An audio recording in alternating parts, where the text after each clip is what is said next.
बिस्मिल्लाहिर्रहमानिर्रहीम। साथियों, गजा जंग के बाद लबनान पर सबकी नज़रें थी कि क्या इजराइल डिफेंस फोर्सेस जिस कार्रवाई की तरफ बढ़ रही हैं, हमास को तो मुकम्मल तौर पर ख़त्म नहीं कर सका और अब उन्होंने बाकायदा एतराफ़ भी पूरी दुनिया के सामने कर लिया है कि बड़ा मुश्किल है कि हमास को कमज़ोर तो किया जा सकता है लेकिन ख़त्म नहीं किया जा सकता।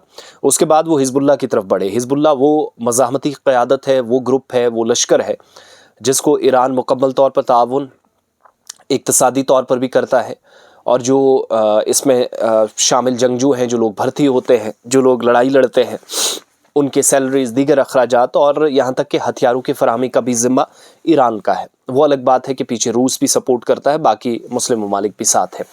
मगर एक चीज़ ज़रूर है कि गुज़श्ता 24 घंटों की तबाही ने यह वाज़ेह किया है कि मुकम्मल तौर पर लेबनान के अंदर अगर कहा जाए तो जंग का ख़ात्मा हुआ है, ये गलत होगा, गलत तशरीह होगी। इसलिए क्योंकि डोनाल्ड ट्रंप के बनने के बाद ये तो ज़रूर कहा जा रहा है कि शायद सूरत हाल थोड़ी सी बेहतर हो सकती है। ईरान के सफ़ीर से एलॉन मस्क की वाशिंगटन के अंदर मुलाकात भी इस तरफ वाज़ेह इशारा करती है। मगर आप आज के वक्त में देखेंगे तो गुज़श्ता 24 घंटों के दौरान 160 से ज़्यादा लेबनीज़ या लेबनान के शहरी बशमूल हिज़्बुल्लाह की क़यादत जिनकी शहादतें हुई हैं और ये हमले मुख्तलिफ़ इलाकों में हुए। एक रोज़ पहले या 24 घंटे पहले इजराइल ने एक ऐलान किया कि अब लेबनान अब तक वो आधे निशाने पर था, पूरे टारगेट पर होगा। तो वो सिलसिला उन्होंने तेज़ कर दिया है, पूरे लेबनान पर हमला हुआ है और 24 घंटों में 145 से ज़्यादा मकामात पर बमबारी की गई है, जिसमें 160 से ज़्यादा, जिनमें बच्चे भी शामिल हैं, ख़वातीन हैं। दर्द ज़ह में मुब्तला चंद ख़वातीन को एम्बुलेंसेस का सहारा लेकर अस्पताल पहुँचाया जा रहा था, जिनको निशाना बनाया गया और हिज़्बुल्लाह के कुछ लीडरान को 160 से ज़्यादा जो शहरी है वो शहीद हो चुके हैं। और इसकी तस्दीक मुख्तलिफ रिपोर्ट्स पहले कर रही थी, लेकिन ऑफिशियल जब हमने देखा, शामी फ़ौज और हिज़्बुल्लाह के मीडिया तर्जुमान मोहम्मद उफ़ैफ़ समेत 60 से ज़्यादा अफराद शहीद हुए हैं। ये तस्दीक कर दी गई है खुद। इजरायली फ़ौज की गज़ा हमलों में जो इजाफा देखा गया था वो मुसलसल चल रहा है, कोई कमी नहीं है। बैतुल्लाहिया, नसीरात और इसके अलावा बुरेज पनाह गुज़ीन कैंपों पर भी वहशियाना बमबारी की गई है। 100 से ज़्यादा फ़लस्तीनी वहाँ पर भी शहीद हुए हैं। शुमाली गज़ा का इलाका है, हमास ने वहाँ पर भी इजरायली फ़ौज पर जवाबी वार तो किए हैं, रिटेलिएशन हुई है, मगर 2 इजरायली फ़ौजी जो हलाक हुए हैं, इसके अलावा मुतअद्दिद ज़ख्मी होने की इतलात है, जबकि शहरी यहाँ पर भी इजराइल वाली साइड से मारे गए हैं क्योंकि टैंक्स को तबाह किया गया है, लेकिन तबाही से पहले उन्होंने भी फायर ओपन किया था। शुमाली गज़ा में इजराइल के कैप्टन समेत 2 एहलकारों की मौत।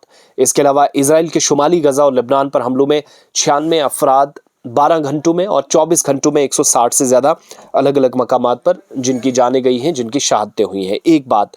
दूसरा, इस वक्त की जो सूरत हाल है गज़ा में, ये जो नस्ल कुशी है, फ्रांसिस पोप की तरफ से भी इसकी वजाहत करते हुए कहा गया कि इसकी तहकीकात पूरी दुनिया के अंदर, यानी वो ईसाई बरादरी जो 2 हिस्सों में मुनक़सिम है, जो कहा जाता है एक तरफ जंग के हिस्से में है, दूसरी तरफ एक मस्बत सोच वाले, एक मनफी सोच, कैथोलिक और जो बाकी क्रिश्चियंस का मामला है उसमें अपनी अपनी सोच है।